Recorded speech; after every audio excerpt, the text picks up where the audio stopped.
안녕하세요. 사연에 빠지다의 DJ 민영입니다. 오늘 사연자는 눈에 넣어도 아프지 않은 딸에게 상상도 못할 일이 벌어지고 있었다는데요. 과연 어떤 사연인지 들어보겠습니다. 오늘도 두 가지 사연 준비되어 있어요. 끝까지 들어주실 거죠? 그럼 오늘의 사연 바로 시작할게요. 구독과 좋아요 잊지 말고 꾹 눌러주세요. 안녕하세요. 저는 70대 할아버지입니다.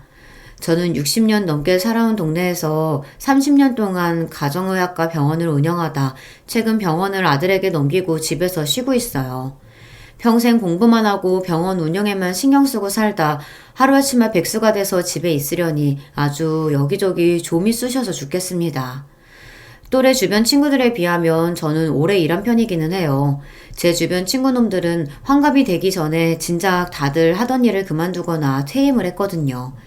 제가 환갑이 넘어서까지 동네에서 병원 운영하는 걸 보고 같은 의사인 친구놈이 비아냥거렸어요.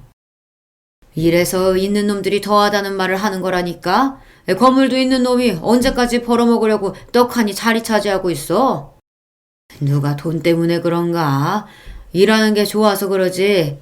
우리 병원에 나보겠다고 20, 30년째 오는 환자들도 많아. 그런 분들 보면 그만둘 수가 있어야지. 친구놈은 제가 돈에 미쳐서 이 나이 먹어서도 일하는 것처럼 몰아갔지만 꼭 그렇지만은 않았습니다. 한 동네에서 오래 병원을 운영하다 보니 매일 만나는 환자들이 가족 같고 친구 같아 그만두고 싶지가 않았어요. 그건 네 생각이지. 요즘 사람들은 의사가 나이 많으면 싫어해. 빨리 아들한테 넘겨주고 좀 놀아라 놀아. 친구놈 말이 다 틀린 말은 아닙니다. 고등학교 졸업하고 의대에 들어간 순간부터 지금까지 저는 한시도 쉬지 않고 앞만 보고 달려왔어요. 그나마 아내와 결혼하고 아이들이 생기면서 가족들과 더 시간을 보내고 싶다는 생각에 다니던 대학병원을 나와 부모님께 증여받은 건물에 병원을 개원했습니다. 병원을 개원하고 나서는 매일 병원에만 있었어요. 그러니 더 이 동네에서 벗어날 일이 없었죠. 그때부터 지금까지 쉬지 않고 일만 했으니 친구 말대로 이제 남은 생은 좀 놀아도 되기야 하죠. 하지만 그게 또 마음처럼 쉽지 않았습니다.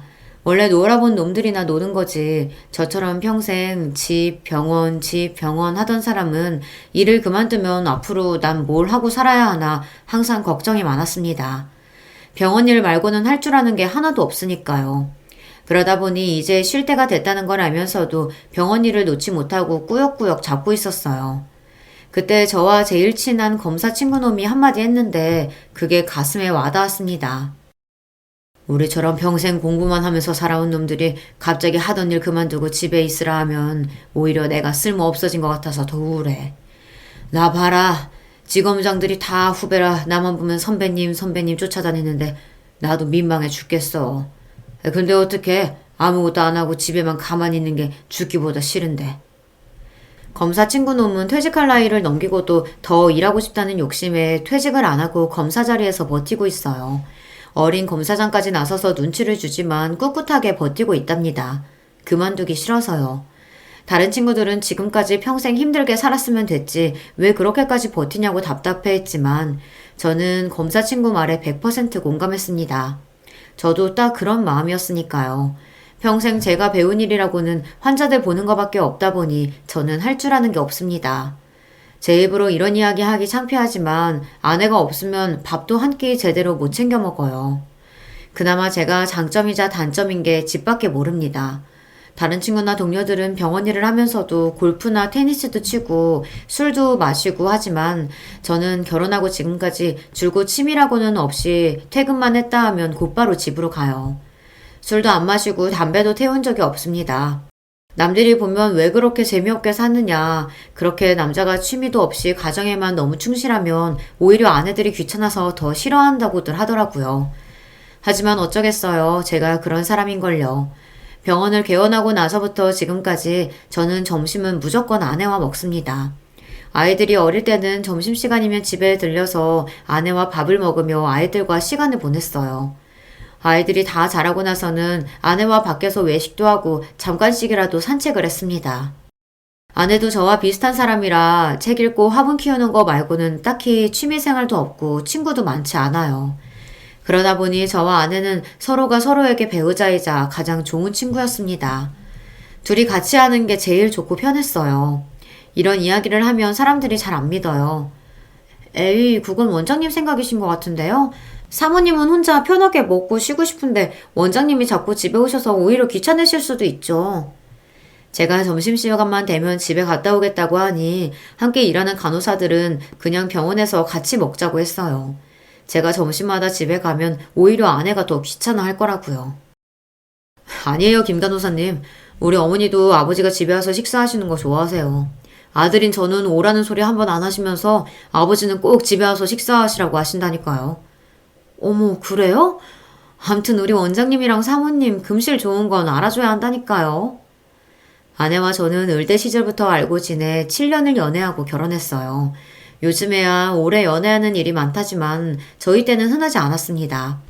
여자 나이 20대 중반만 돼도 부모님께서 결혼하라고 난리였거든요. 아내도 마찬가지였어요. 처가에서는 아내가 대학을 졸업하자마자 결혼하길 바라셨지만 제가 그럴 상황이 아니었습니다. 제가 의대생이라 의대, 인턴, 레지던트 생활을 계속하느라 결혼을 생각하기가 힘들었거든요. 친구 중에는 인턴 레지던트를 하면서도 결혼하는 애들이 꽤 있었지만 저는 그러고 싶지 않았어요. 당시에 병원 생활이 워낙 바빠서 어차피 거의 집에 들어가지도 못하는 상황이었기 때문에 결혼해도 아내를 챙기지 못하고 힘들게 할 게 뻔했거든요. 그래서 레지던트라도 끝내고 결혼하려고 했어요. 그 긴 시간을 기다려준 게 제 아내입니다. 제가 레지던트를 끝날 때까지 기다려준 것도 고마운데 아내는 결혼과 동시에 제 내조를 위해 다니고 있던 출판사도 그만뒀어요. 아내가 출판사 일을 좋아한다는 걸 누구보다 잘 아는 저로서는 아내에게 고마우면서도 너무 미안했습니다. 당시에는 여자가 결혼하면 일을 그만두는 걸 당연하게 생각하던 시대였지만 저는 그렇게 생각하지 않았어요. 아내도 저와 마찬가지로 대학도 나오고 공부도 할 만큼 해서 회사에서 본인의 성과를 내고 있었는데 아내이자 엄마가 되었다고 해서 회사를 그만두는 게 너무 당연시 됐으니까요. 아내는 그렇게 좋아하던 일도 그만두고 저와 아이들을 위해서만 30년 넘게 희생하며 살았어요. 저야 병원에서 일만 하느라 정신없었지만 아내는 그 긴 시간 동안 자기 삶이라고는 없이 아들과 딸을 키우며 아들은 의사로 딸은 간호사로 훌륭하게 키워냈습니다. 아내가 없었다면 지금의 저도 아이들도 없었을 겁니다. 아내의 희생을 누구보다 잘 아는 저로서는 아내만 생각할 수밖에 없었어요. 골프고 테니스고 술이고 친구고 그 무엇보다 아내가 저에게는 무조건 1등이었습니다. 그런 아내를 위해서 제가 할 수 있는 일은 함께 시간을 많이 보내주는 것밖에 없었어요. 그래서 꼭 집에 들러 아내와 함께 점심을 먹는 겁니다. 모르는 사람들이 그게 더 아내를 힘들게 하는 거라고 하지만 저는 그렇게 생각하지 않아요. 사실 최근 아내와 함께 병원에서 건강검진을 했는데 진단 결과가 좋지 않았어요. 아내에게 우울증 증상이 있답니다. 저나 아내나 나이가 있다 보니 언제 몸에 문제가 생겨도 이상하지 않을 나이예요. 하지만 다른 거를 다 떠나서 아내에게 우울증 증상이 있다는 게 저에게는 충격적이었습니다. 아내의 행복만이 저에게는 기쁨이라 할 수 있는 한 아내를 기쁘게 해주기 위해 노력하며 살아왔는데 우울증이라니 가슴이 아팠죠. 저는 아내를 데리고 바로 정신과 진료를 받았어요. 그런데 병원 진료를 받고 난 뒤 아내에게 생각지도 못한 이야기를 들었습니다. 제가 걱정할까봐 말은 안 했지만 아내가 지난 1년 동안 많이 힘들었대요. 1년 전 딸아이가 결혼했어요. 그 이후 아내가 불안하고 우울했답니다. 매일 붙어 있을 때는 몰랐는데 옆에서 하루 종일 쫑알거리던 애가 없으니까 허전하고 외롭고 그러네. 보고 싶어도 아무 때나 보지 못하니까 더 걱정도 되고 보고 싶기도 하고. 사실 저희 식구가 유독 넷이 가깝기는 한데 아내와 딸 사이가 유난히 좋았어요. 다른 집 딸들은 사춘기 때 말도 안 듣고 방황도 많이 한다는데 저희 딸은 사춘기도 없이 무난하게 컸거든요. 더군다나 딸이 막내라 그런지 애교도 많아서 우리 집에는 없어서는 안 될 비타민이었죠. 그런 딸이 대학에서 강원도 남자를 만나 연애하더니 결혼하면서 강원도로 가버렸어요. 결혼하기 전까지 딸도 제 병원에서 일했었는데요. 하루아침에 결혼해서 그 먼 강원도로 가버렸으니 허전함이 말로 표현할 수 없을 정도였죠. 네, 저도 압니다. 자식이 자라면 독립해서 나가는 게 당연한 일이죠. 하지만 저는 아직 마음의 준비가 되지 않았었어요. 솔직히 말하면 자식들과 멀어질 준비를 해본 적도 없습니다. 아들도 의사고 딸도 간호사라 둘 다 제 병원에 평생 데리고 있을 생각이었거든요. 아들도 일찍 결혼했지만 결혼한 이후에도 내내 제 병원에서 일하고 있어요. 그랬으니 딸도 당연히 그럴 줄 알았죠. 딸이 대학 때부터 만나던 남자가 강원도에 일하는 건 알았지만 결혼하게 되면 고향인 강원도로 가겠다고 할 줄은 꿈에도 몰랐어요. 그래서 딸이 결혼하면 강원도로 내려가야 한다고 했을 때 저도 아내도 당황했습니다. 한편으로는 믿지 않았어요. 제가 강원도에 가는 건 싫다고 하면 딸이 가지 않을 줄 알았거든요. 그런데 딸의 생각은 확고했습니다. 김서방이 처음부터 은행 지원할 때 강원도에 있는 지점으로 지원한 거 나는 알고 있었어요. 그래서 나는 이미 우리 결혼하면 강원도로 가야 하는구나 생각은 하고 있었어. 딸이 저나 아내가 걱정할까봐 일절 말은 안 했는데 알고 보니 사위될 녀석이 서울에서는 취직이 쉽지 않았나 봐요. 그래서 지원한 은행의 근무 가능 지역을 고향인 강원도로 지원했더군요. 그래야 합격 확률이 높으니까요. 나야 간호사라 서울이든 강원도든 어디서든 일할 수 있지만 김서방은 아니잖아. 그러니까 내가 따라가는 게 맞지. 딸 마음을 모르는 건 아니지만 아비로서 서운한 마음을 감출 수가 없었습니다. 사내놈이 서울에서 대학까지 나오고 서울에 사는 여자 만났으면 어떻게든 여기서 책임질 생각을 해야지. 여자가 다니던 직장까지 옮기면서 그 먼 곳까지 가야 돼? 안 되겠다. 내가 김서방 만나서 다시 한번 얘기해봐야지. 마음 같아서는 당장 예비 사이를 만나 정말 강원도에 가는 방법밖에 없는 거냐고 물을 생각이었습니다. 그 은행 말고 다른 직장을 갈 생각은 없냐고요. 물론 저도 이게 남의 일이었다면 여자가 남자 따라 강원도 가는 게 맞는다고 했을 거예요. 하지만 제 딸이잖아요. 누구보다 소중한 제 딸이 남자 하나 때문에 한 번도 가본 적 없는 시골 촌구석에 가서 산다고 하는데 어떻게 해서든 말리고 싶었어요. 김서방은 결혼 조금 미루고 자기만 혼자 경원도에 갔다가 어떻게 해서든 서울로 다시 올라오겠다고 했는데 내가 그때까지는 도저히 못 기다리겠어서 그냥 결혼해서 강원도로 가겠다고 한 거야. 내가 김서방 얼마나 좋아하는지 아빠도 알잖아요. 어차피 김서방이랑 결혼할 건데 그런 일로 신랑이 하고 싶지 않아. 딸은 완강했습니다. 제가 말려도 본인은 예비 사이가 너무 좋아서 지금 당장 결혼하고 강원도로 따라가겠다고 했어요. 아버지는 제가 운영하는 평생 직장까지 다 때려치우고 말이죠. 딸아이가 결혼하고 강원도로 내려가겠다고 했을 당시 아내는 한마디도 안 하고 있었어요. 오히려 저만 안 된다고 난리를 쳤죠. 그런데 결국 아내는 딸 결혼식 날 펑 하고 터져버리고 말았습니다. 얼마나 울었는지 몰라요. 마치 무슨 대단한 사연이라도 있는 것처럼 말이죠. 저나 아내나 부모 입장에는 그럴 만도 했습니다.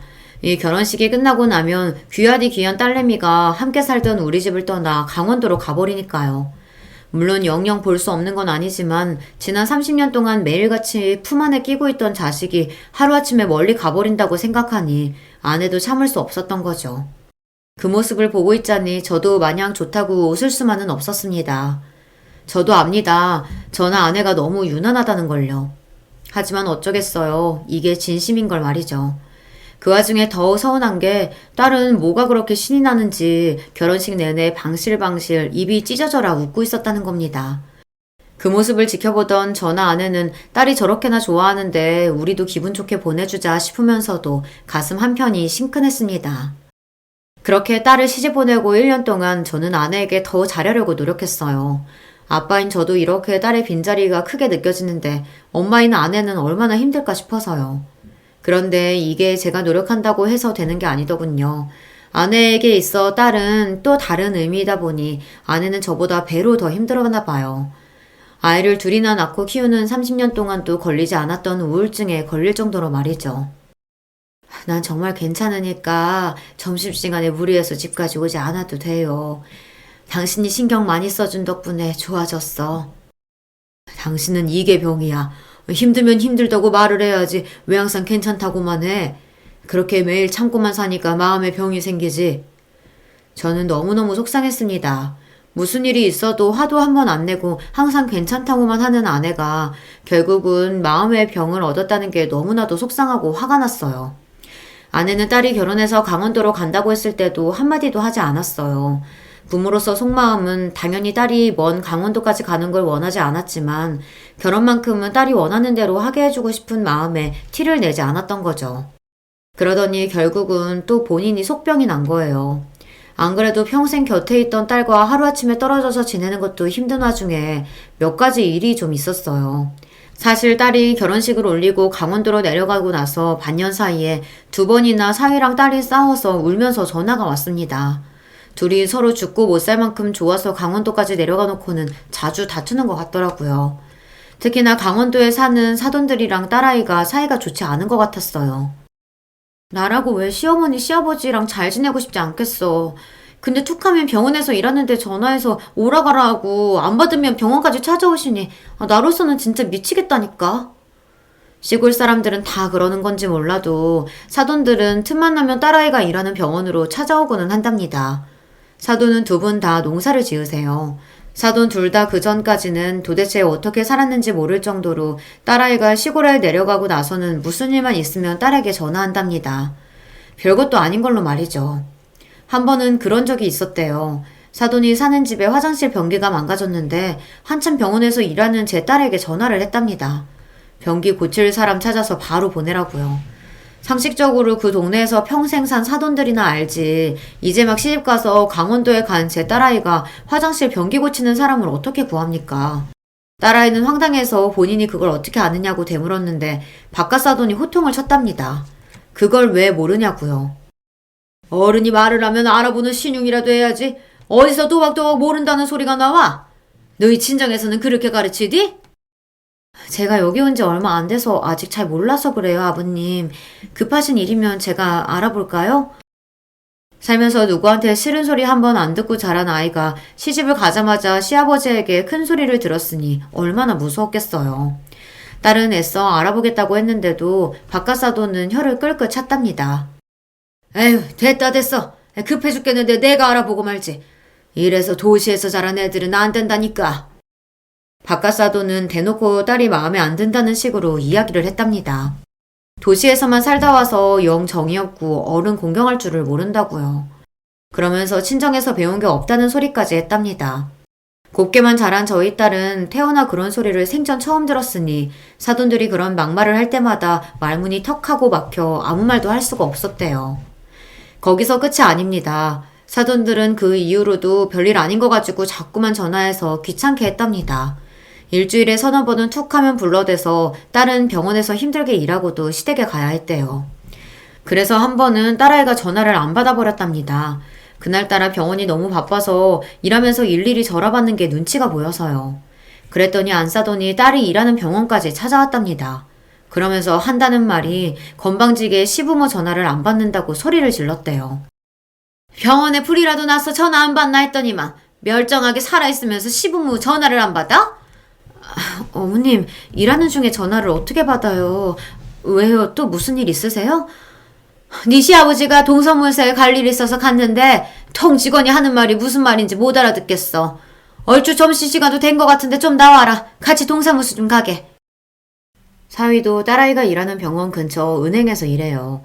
본인들이 급한 일이 있으면 본인 아들을 데리고 가면 될 것이지 자꾸만 제 딸아이를 부려먹으려고 하니 듣는 저나 아내는 속상할 수밖에 없었습니다. 딸아이 입장에서도 시부모가 일하는 병원까지 찾아왔는데 어떻게 그냥 보낼 수가 있었겠어요. 병원에 이야기하고 따라다니면서도 마음이 불편해 다음부터는 이런 일이 있으면 미리 말씀하시든 김서방에게 연락하라고 했답니다. 딸도 병원에 들어온 지 얼마 안 돼서 눈치가 보인다고요. 그러자 안 싸더니 하는 말이 기가 막혔습니다. 에이구, 남자가 회사에서 일하는데 부모가 왔다 갔다 하면 누가 좋아하겠어. 우리 아들 창창한 앞길 막을 일이 있나. 새아기 너는 괜한 일로 네 남편 일할 때 시시콜콜 전화하지 마라. 괜히 상사들 앞에서 눈치 보인다. 안 싸돈의 말에 어이가 없었던 딸은 어처구니가 없어서 한마디 했답니다. 어머니, 저도 어머님이 이렇게 병원까지 찾아오시면 다른 직원들한테 눈치 보여요. 이러다 저 병원에서 잘리면 어떡해요. 너야 여잔데 뭐가 걱정이야? 병원 잘리면 집에 들어앉아서 우리랑 농사나 지으면 되지. 사람이 사고방식이 어떻게 저럴 수가 있죠. 아무리 자기 자식이 아니라도 그렇지 남의 집 귀한 자식한테 저딴 소리를 할 수 있는지 모르겠어요. 안사돈의 말에 기분이 상한 딸은 참지 않고 이야기했답니다. 어머님도 참 도대체 언제적 이야기를 하시는 거예요. 저는 병원 그만둘 생각도 없고 농사 지을 생각도 없어요. 안 그래도 강원도까지 내려와서 새로 일 시작하느라 고생했는데 저 지금 잘리면 안 돼요. 딸은 간호사 일을 좋아합니다. 거기다가 아이들을 좋아해서 처음 간호사가 됐을 때 소아과에서 오래 일했어요. 나중에는 제 부탁으로 어쩔 수 없이 제 병원에서 일했던 거예요. 딸아이는 강원도에 가자마자 당장 일할 수 있는 소아과를 알아봐서 면접 본다고 잔뜩 들떠 있었어요. 다행히 그 중에 한 군데 합격해서 굉장히 좋아했습니다. 그런 직장을 안 싸도는 자기 마음대로 그만둬라 마라 하니 딸아이 입장에서는 어이가 없을 수밖에 없었죠. 더군다나 더 어이가 없는 건 이제 결혼한 지 몇 개월 되지도 않았는데 아기 이야기를 했다는 겁니다. 잘리면 안 될 게 뭐가 있어? 잘리면 오히려 잘된 일이지. 새아기 너한테 안 그래도 한번 이야기하려고 했는데 너 애는 안 갔니? 시집을 왔으면 하루라도 빨리 애 가질 생각부터 해야지. 일은 무슨 일이야. 딸아이는 그제야 현실을 직시했답니다. 아무리 시골분들이어도 시대가 많이 변했으니 서울에서 내려온 며느리를 조금이나마 안쓰러워하고 가여워해 주실 줄 알았는데 사돈들은 그런 사람들이 아니었어요. 나이 지역을 떠나 그냥 자기들 집안밖에 모르고 며느리는 도구로밖에 볼 줄 모르는 한심한 인간들이었죠. 그런 이야기를 들을 때마다 저도 저지만 아내가 너무 힘들어했어요. 아무리 급한 일이 있어도 며느리가 일하는 직장인데 거기까지 찾아오면 어떡한다니? 김서방은 그런 이야기 듣고도 가만히 있었어? 아내는 딸아이의 이야기를 듣다 도저히 이해가 되지 않았는지 그런 상황에서 김서방은 도대체 뭘 하고 있었느냐고 나무랐습니다. 김서방? 말도 마 엄마. 차라리 가만히 있는 게 나아. 내가 짜증나서 이야기했더니 시부모님이 며느리가 일하는데 못 가냐고 갈 수도 있는 거 아니냐고 오히려 나더러 이해심이 부족하대. 결혼할 때는 강원도에 가서도 제 딸아이가 하고 싶은 대로 다 하게 해주겠다고 걱정하지 마시라고 그렇게 신신당부를 하고 데려가더니만 사위놈은 정작 강원도에 내려가서는 제 딸아이에게 신경도 쓰지 않았습니다. 오히려 자기 부모들 편만 들었어요. 알고 보니까 엄마 김서방이 효자 중에 효자더라고. 자기 부모님 관련된 일에는 절대 내 편을 안 들어준다니까. 나 정말 서러워 죽겠어 엄마. 아이고 우리 딸 안쓰러워서 어떡하니? 아휴 내가 또 괜히 엄마 목소리 들으니까 울컥해서 하소연만 실컷 했네. 엄마 너무 걱정하지 말아요. 시부모님만 아니면 그래도 다른 건 다 지낼만 해요. 김서방도 둘이 있을 땐 잘해주고. 전화를 끊을 때만 되면 딸은 항상 그래도 괜찮다고 잘 지내고 있다면서 걱정하지 말라고 했어요. 하지만 부모 마음이 어디 그런가요? 전화를 끊고 나면 그날은 저나 아내나 잠도 잘 못 자고 설칠 정도로 딸이 걱정되고는 했습니다. 아무래도 제 딸아이가 어릴 때부터 귀하게 자라다 보니 시골에서 평생 사신 어르신들 눈에는 못 믿어올 수는 있습니다. 하지만 아무리 며느리라도 남의 자식인데 본인들 편한 대로 휘두르려고 하시니 저나 아내나 사돈을 생각하면 원망스럽기도 하고 딸아이 걱정이 이만저만이 아니었어요. 그러다 보니 한 번씩 딸아이가 서울에 올라올 때마다 저나 아내는 뭐든 해주려고 애썼습니다. 내리 사랑이라고 딸아이가 아무리 다 컸어도 저희 눈에는 마냥 아기 같았어요. 딸아이는 오랜만에 엄마 아빠 만났으니 강원도에서 힘들었던 일을 털어놓기도 하고 하소연을 하기도 했죠. 하지만 그 모습을 지켜봐야만 하는 부모는 마음이 찢어지고는 했습니다. 너무 맛있다. 강원도에는 이 맛있는 도넛이 왜 없을까? 그냥 내가 돈 벌어서 하나 차릴까? 딸이 제일 좋아하는 도넛 브랜드가 딸이 사는 지역 내에는 없어요. 그렇다 보니 서울에만 올라오면 도넛을 2박스씩 먹고 갑니다. 그 모습을 보면 별거 아닌 일인데도 부모가 보기엔 마냥 안쓰러워요. 병원 간호사들이랑 의사쌤들도 다 강원도 출신이라 확실히 자기들끼리 더 통하는 게 있어. 내가 무슨 말만 하면 서울 사람이라 모르는 거라는 식으로 이야기하는데 은근 기분 나쁘다니까. 딸이 힘들었다고 하는 말들이야 대부분 다 당연한 것들입니다. 서울에서 쭉 살다가 결혼하고 나서 강원도에 내려간 경우다 보니 사는 방식이나 시스템이 다른 게 많아요. 일부러 그런 건 아니겠지만 서울 사람이라고 은근 소외되는 것도 많을 거고요. 딸이 그런 이야기를 할 때면 저는 무조건 딸 편을 들어줍니다. 그게 부모로서 당연한 거니까요. 시부모님은 티나게 차별하시는 게 한상에다 다 같이 밥을 먹잖아? 그럼 꼭 고기나 생선 같은 맛있는 반찬은 남편 앞에만 놔준다? 내가 손 안 닿는다고 한 접시 더 내놓으려고 하면 상도 좁은데 뭐하러 그러냐고 하셔. 그럴 때마다 너무 기분 나빠. 먹는 거 가지고 치사하게 왜 그런데? 아유 안쓰러운 우리 딸. 여기서는 고기며 생선이며 다 우리 딸 먹어. 역시 우리 엄마 아빠밖에 없다니까. 나 진짜 눈물 나. 나도 그냥 서울에 살고 싶다. 부모로서 자식을 강하게 키우려면 시집 갔으면 그 정도는 참고 해내야 한다. 그러게 그 먼 곳까지 뭐하러 시집을 갔냐 하고 말하면 그만이지만 저나 아내는 그런 말이 나오지 않았어요. 어릴 때부터 둘째는 딸이라고 유독 금이야 오기야 하면서 종종 걸음으로 키워서 그런지 시집을 보내놓고도 마음이 놓이질 않아요. 사회생활 하면서도 힘든 일이 있더라도 친정에 돌아와서만큼은 귀하디 귀한 막내딸로 돌아오게 해주고 싶었어요. 딸애가 며칠이라도 서울에 있다가 강원도로 돌아가고 나면 아내의 한숨은 더 많아졌습니다.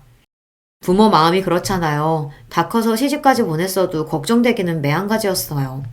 그런 일이 반복되다 보니 아내에게 우울증까지 온 게 아닌가 싶어요.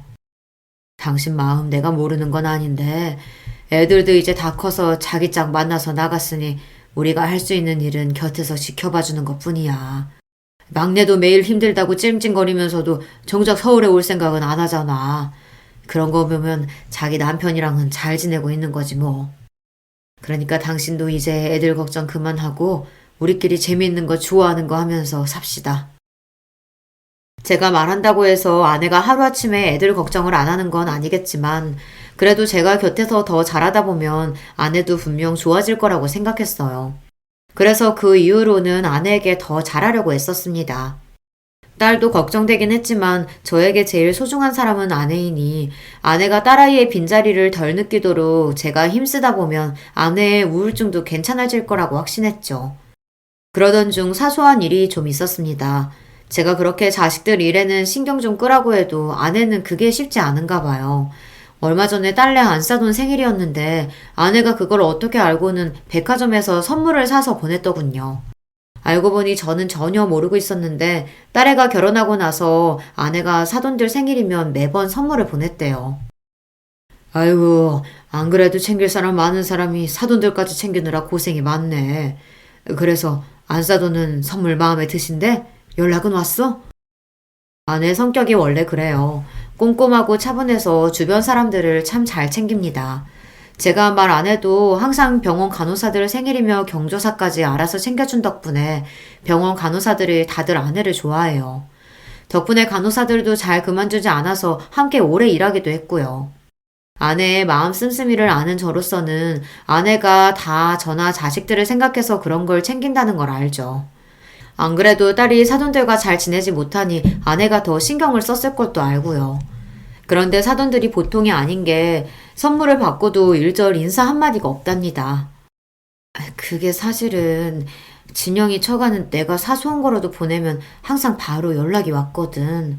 명절이면 본인들도 과일이라도 보내고 물론 내가 뭘 바라고 한 건 아니지만 그래도 사돈지간인데 선물 보냈으면 최소한 고맙다고 메시지라도 보내야 하는 게 맞는 거잖아. 그것도 싫으면 애들한테라도 말을 하든지. 아휴, 사돈이라고 무뚝뚝한 건 알았지만 어쩜 메시지 한 통도 없는 거 있지?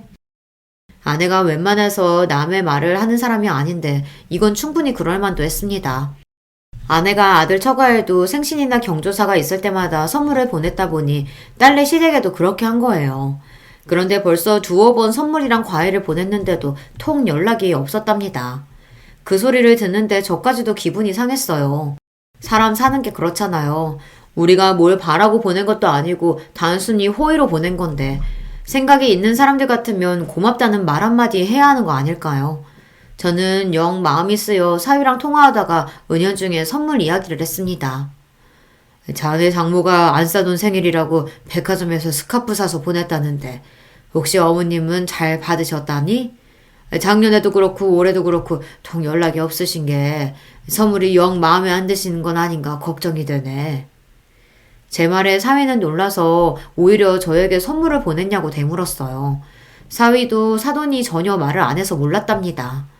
사위에게 그런 소리 하면 사위도 신경 쓰일 거라는 걸 저도 알고는 있었지만 선물을 보내놓고도 혹시나 사돈이 마음에 안 들어하는 건 아닌가 걱정하는 아내가 안쓰러워 저도 모르게 사위에게 툭 하고 이야기했어요. 그러자 사위가 그 이야기를 딸에게 했는지 바로 다음날 전화가 왔더라고요. 아빠, 우리 집에서 시댁에 선물 보냈다는 소리를 김서방한테 뭐하러 했어. 궁금하면 그냥 나한테 물어보지. 왜? 내가 그런 얘기 했다고 설마 김서방이 너한테 뭐라고 해? 제가 괜한 소리를 했는지 그 일로 딸이랑 사이가 티격태격한 거 아닌가 저도 걱정됐어요. 그런 건 아닌데 그래도 김서방이 많이 무안했나 봐. 그래도 김서방이 시부모님께 이야기해서 나한테 고맙다고는 하셨어. 스카프도 마음에 든다고 하셨고 아마 엄마 연락처를 몰라서 연락을 못 하셨던 것 같아. 아이고 엎드려 절받기가 따로 없네. 세상에 무슨 사람들이 그렇게 무뚝뚝하다니. 아무리 연락처를 몰라도 이왕 사람이 선물을 보냈으면 너한테라도 고맙다고 전해야지. 김서방 부모님이라지만 참 정이 없다. 그러게 우리 시댁이 좀 그래. 자기 식구들끼리 매일 똘똘 뭉쳐서 도리니 예인이 무진장 따지는데 정작 본인들은 안 그러신다니까. 딸에게 평소 사돈들이 어떤지 익히 들어서 기대도 안 했지만 역시나 사돈에게 연락은 없었습니다. 딸 말로는 딸에게 고맙다고 인사를 했다는데 사실 믿지 않아요. 딸이 저나 아내가 서운해할까봐 그냥 한 이야기라는 걸 안 들어도 알겠더라고요. 그러던 어느 날이었습니다. 설을 맞이해 오랜만에 딸애랑 사위가 집에 왔어요. 딸애가 지난 추석 때 몸이 좀 안 좋아서 못 오는 바람에 거의 6개월 만에 얼굴을 보는 거였거든요. 저나 아내나 둘 다 오랜만에 딸을 볼 생각에 좋아서 이것저것 딸이 좋아하는 음식이랑 반찬을 해놓고 강원도에서는 잘 못 먹는다는 간식이랑 배달 음식도 잔뜩 사뒀어요. 그런데 반년 만에 만난 딸의 얼굴이 많이 상해 있었습니다. 살이 많이 빠진 것도 빠진 건데 스트레스를 많이 받았는지 머리카락도 빠져서 정수리가 휑하더라고요. 그 모습을 보자마자 걱정부터 앞선 아내는 딸아이에게 다가가 볼을 어루만졌어요. 걱정이 서린 눈으로요. 살이 왜 이렇게 빠졌어? 추석 때 폐렴으로 고생했다더니만 아직도 통 못 먹는 거야? 아니면 무슨 걱정거리라도 있어? 추석 때 갑자기 폐렴이 심해져서 도저히 올라올 수 없다고 했던 딸이 걱정돼 그 이후 아내는 좋다는 영양제를 박스로 사서 택배로 보냈어요. 면역에 좋다는 음식도 잔뜩 보내주고요. 그랬는데도 살이 쏙 빠져서 온 딸아이를 보니 마음이 아팠습니다. 타지 생활이 힘들긴 많이 힘들어 보여서요. 공기도 좋은데 살면서 얼굴이 왜 이렇게 안 좋아? 머리는 또 왜 이렇게 빠지고? 김서방, 혹시 우리가 모르는 일이라도 있는 건가? 저도 한치 걸러 두치라고 딸 얼굴이 안 좋으니 괜히 사이를 원망하게 되더라고요. 멀쩡한 우리 딸을 강원도까지 데려가서 얼마나 힘들게 했으면 애 몰골이 이런가 싶어서요. 장모님, 장인어른 너무 걱정하지 마세요. 이 사람 폐렴은 진작 좋아졌는데 본인이 자꾸 살 뺀다고 안 먹어서 이러는 거예요. 여보, 오랜만에 친정 와서 밥 먹는 거니까 다이어트 신경 쓰지 말고 자기 먹고 싶은 거 다 먹어. 사위 말로는 딸이 살이 쪘다고 스트레스를 받더니만 자꾸만 안 먹고 굶는 다이어트를 해서 얼굴도 안 좋고 머리카락도 빠진 거랍니다. 사위가 말을 해도 딸이 말을 안 듣는데요. 네가 살 뺄 데가 어딨다고 다이어트를 해. 너 그러다 쓰러져. 아휴, 안 되겠다. 이왕 올라온 김에 명절 지나고 며칠 더 여기 있어. 온 김에 건강검진 싹 받고 가게. 아무래도 딸 안색이 좋지 않은 것 같아 저는 병원에 며칠 휴가를 내고 서울에 있으라고 했어요. 이것저것 검사 좀 받아보자고요. 아니에요, 아버님. 올해 강원도에 있는 대학병원에서 저랑 같이 검사 다 받았어요. 둘 다 아무 문제 없대요. 그러자 사위 말이 이미 건강검진은 다 받았답니다. 둘 다 아무 문제 없대요. 그래? 위랑 내장도 다 내시경 한 거 맞지? 애가 볼 때마다 살이 자꾸 빠지는 게 아무래도 걱정되네.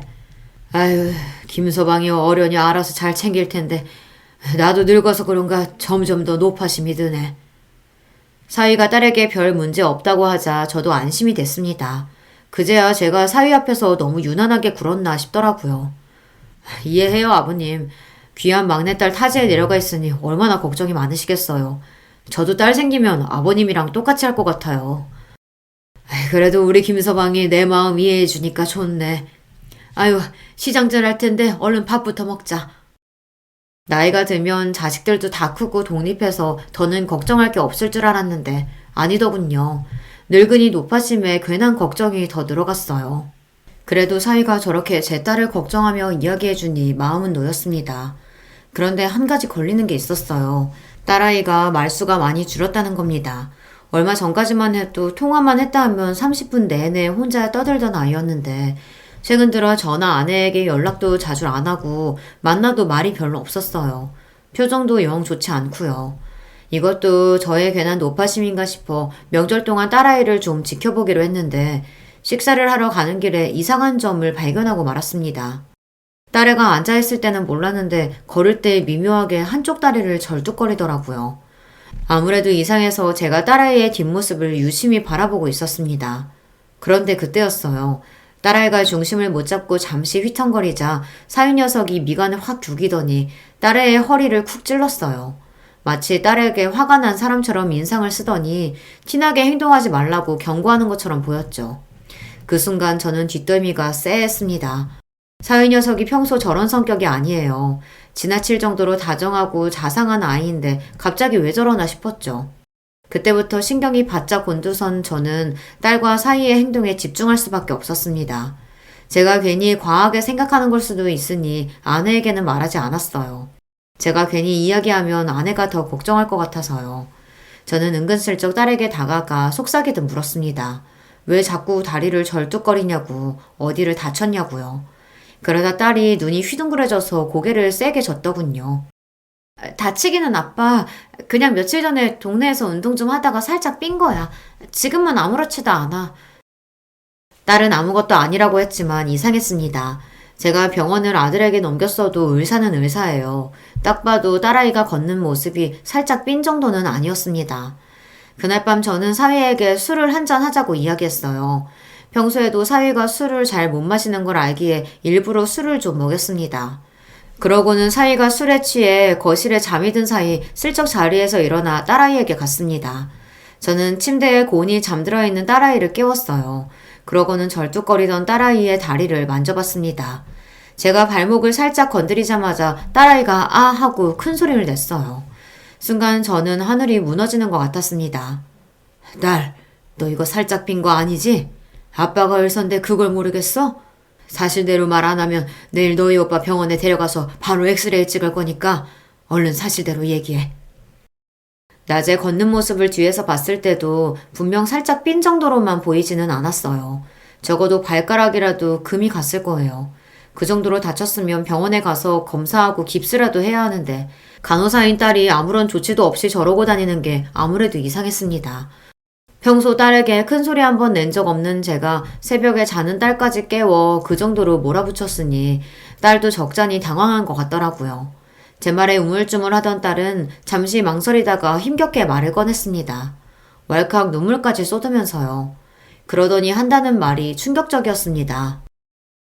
아빠, 나 사실 김서방한테 맞았어. 그래서 계단에서 굴러 넘어지는 바람에 다리도 다친 거야. 바로 병원 가서 치료받으려고 했는데 저 인간이 이번에도 다쳐서 친정에 오면 본인 의심받을 것 같으니까 절대 병원 가면 안 된다고 하도 난리를 쳐서. 딸은 서러움에 울컥울컥 하면서도 힘겹게 말을 이어갔습니다. 저는 이야기를 듣는 내내 너무 놀라서 말문이 턱하고 막히고 말았습니다. 한 번도 생각해 본 적이 없던 일이에요. 제 딸이 귀하디 귀한 우리 딸내미가 남편에게 맞는다뇨. 딸, 그게 정말이야? 그런 일이 있었으면 바로 아빠한테 연락을 했어야지. 왜 혼자 끙끙거리고 참고 있었어? 제 딸이 너무 거지 같은 일을 당했다는 것만으로도 너무 화가 났지만 더 화가 나는 건 그런 일을 겪고도 아무한테도 말도 못하고 혼자 참고만 있었다는 게 더 화가 났습니다. 난 당연히 아빠한테 연락하려고 했지. 근데 그 인간이 내 핸드폰도 뺏어갔어. 그러면서 친정에 연락하면 아버지 병원에 불지를 거라고 미친 소리까지 하고. 그래서 도저히 안 되겠다 싶어서 서울 올라가려고 짐 쌌는데 그때부터 못 가게 매일 때리는 거야. 아빠, 나 그 인간한테 매일 맞고 살았어. 세상에 어떻게 이런 일이 있을 수가 있을까요? 저는 새까맣게 몰랐습니다. 김서방, 아니 썩을 놈의 새끼가 제 딸아이에게 그런 짓을 하고 있을 거라고는 생각을 못했어요. 딸 말이 사위놈이 처음부터 과격하게 나온 건 아니었대요. 시작은 딸과 사돈들 사이가 좋지 않다 보니 부부 사이에 자주 문제가 있었나 봐요. 딸이 사돈들 이야기를 할 때마다 사위는 본인 부모 편만 드니 딸도 서운하고 서러워서 도저히 참을 수가 없었답니다. 하루는 사돈네 다녀오는 길에 집에 올라오는 계단에서 시댁에서 있었던 일로 딸이 하소연을 좀 했대요. 당신 부모님 이상해져. 너무 이상해. 자기 자식 귀한 줄 알면 남의 자식도 귀한 줄 알아야지. 어떻게 매번 나는 그렇게 홀대하실 수가 있어? 그리고 우리가 애가 안 생기는 게 내 잘못이야? 왜 항상 내가 문제인 것처럼 이야기하시냐고. 그날도 안사돈이 먹을 거 가지고 사위와 딸을 차별하면서 치사하게 굴었나 봐요. 딸이 굴비랑 장어를 사서 가지고 갔는데 생선은 남자에게 좋다는 헛소리를 하시며 사위만 줬답니다. 딸이 먹으려고 하면 여자한테는 나물이 좋다고 풀떼기만 있는 접시를 앞에 끌어다가 줬대요. 그뿐만이 아닙니다. 딸이 화장실에 씻으러 들어갔는데 바깥 서돈이 보일러를 꺼버렸답니다. 날씨가 아직 더우니 찬물로 씻으라고요. 이게 말이나 되는 소립니까? 시댁에서 그런 취급을 받고 왔으니 딸이 화를 내는 것도 당연했죠. 그런데 딸보다 앞서갔던 사위 새끼가 뒤에서 하소연하는 소리가 듣기 싫다면서 소리를 지르고는 딸 어깨를 밀어버렸나 봐요. 딸은 그대로 계단에서 굴러 떨어진 거죠. 사위 새끼도 처음에 놀라서 딸을 부축하고 집에 들어왔대요. 본인이 너무 화가 나서 참지 못했다고 미안하다고요. 그런데 그날 저녁 밥을 먹다가 딸이 시댁에서 있었던 일이 떠올라 한마디를 더 했는데 사위놈이 또 그 소리를 한다고 화를 내며 상을 엎어버렸대요. 그제야 정신이 든 딸은 도저히 안 되겠다 싶어 절뚝거리는 다리로 친정에 가겠다고 했답니다. 더는 못 살겠다고요. 그러자 당황한 사위새끼는 그때부터 욕을 하고 때린 거예요. 들으면 들을수록 사위새끼는 인간 말종이었습니다. 사위새끼는 한 번 때리는 걸로도 모자라서 본인이 저지른 일을 덮기 위해 계속 때리고 친정에 연락도 못하게 한 거죠. 심지어 이번에 서울에 올라오면서도 딸에게 전화 아내에게 이야기하면 그 자리에서 전화 아내를 죽여버리겠다는 소리까지 했답니다. 저는 지금이라도 당장 거실로 나가 세상 모르고 잠들어 있는 사위놈의 면상을 짓밟고 싶었습니다. 당장 경찰에 전화해 저 가정 파괴범을 잡아가라고 하고 싶었어요. 하지만 그 정도로 좋게 넘어가 줄 수는 없었습니다. 저 뻔뻔한 낯짝을 다시는 못 들게 다니고 해주고 싶었어요. 그날 새벽 명절 연휴인 것도 불사하고 저는 친구들에게 연락했습니다. 제 친구 녀석 중 유일하게 아직도 현역에 있는 검사 친구에게요. 그리고 부탁을 좀 했어요. 제 사위놈을 잘근잘근 짓밟을 방법을 좀 찾아달라고요. 다음날 아침 제 소원이 이루어졌습니다. 사위놈은 제 검사 친구와 사위가 다니는 은행에서 나온 내부 감사팀 사람들에게 잔뜩 둘러싸인 채로 끌려나갔습니다. 오진석 씨, 불법 대출 횡령으로 바로 감사 진행하겠습니다. 절차에 따라 얌전히 따라와 주세요. 네? 아니, 불법 대출이라뇨? 그럴 리가 없어요. 아버님, 저 좀 도와주세요. 아버님 아시는 분들 중에 검사도 있고 변호사도 있으시잖아요. 오진석 씨? 이걸 어쩌죠?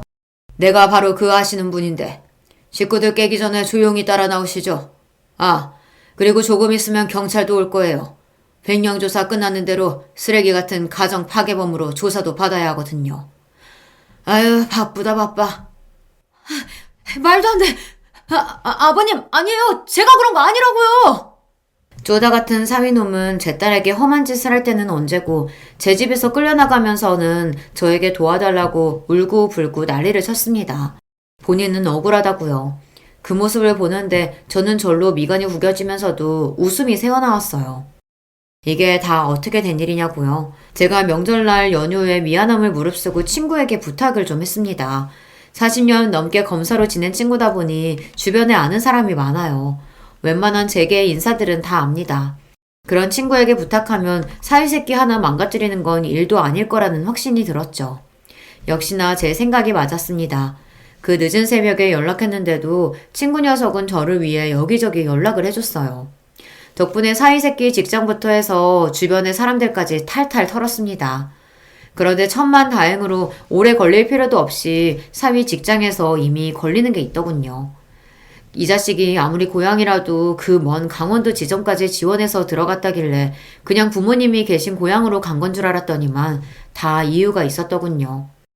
알고 보니 자기 부모와 주변 친척들에게 불법 대출을 해주고 있었어요. 애초에 있지도 않은 담보를 가지고 대출을 해준 거죠. 검사 친구가 파자마자 불법 증거들이 대거로 나오자 친구 녀석은 신이 나서 제게 전화가 왔더군요. 그 새끼 아주 악질 중에 악질이야. 일부러 자기 식구들 배부르려고 작정하고 은행에 취직한 것 같아. 내가 해 뜨자마자 바로 그 새끼 잡으러 갈게. 기다려, 친구야. 그때만 생각하면 저는 아직도 온몸에 소름이 돋아요. 안 그래도 딸에게 듣기로 사위새끼네 집안이 자기들끼리 똘똘 뭉쳐서 지낸다는 소리를 듣기는 했어요. 그래서 딸이 소외감을 많이 느낀다고 했었거든요.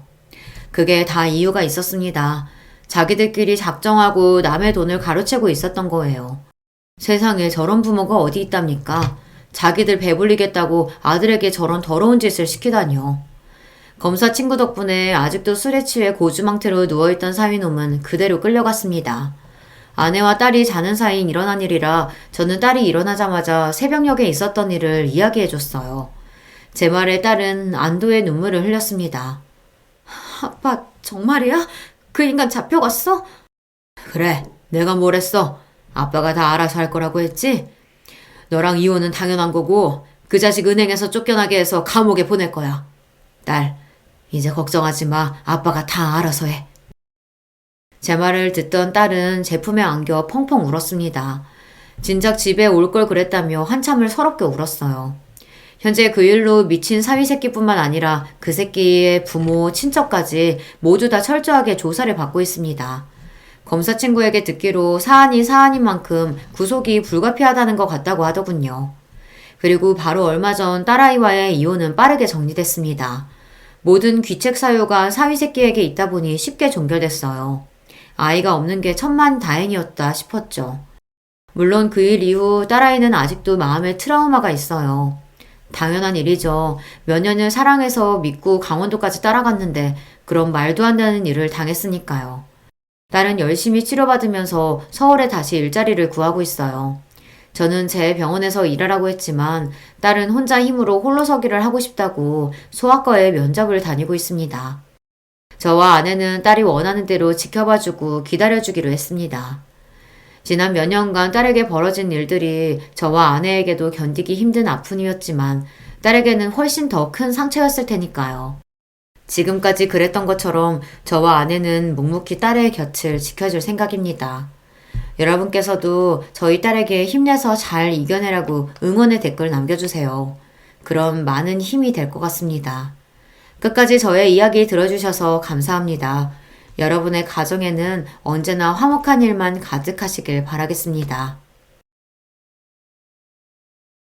안녕하세요. 이제가 40이 된 새댁입니다. 여러 사연을 듣다 보니 제 얘기도 한번 들려드리고 싶어서 이렇게 사연을 보내봅니다.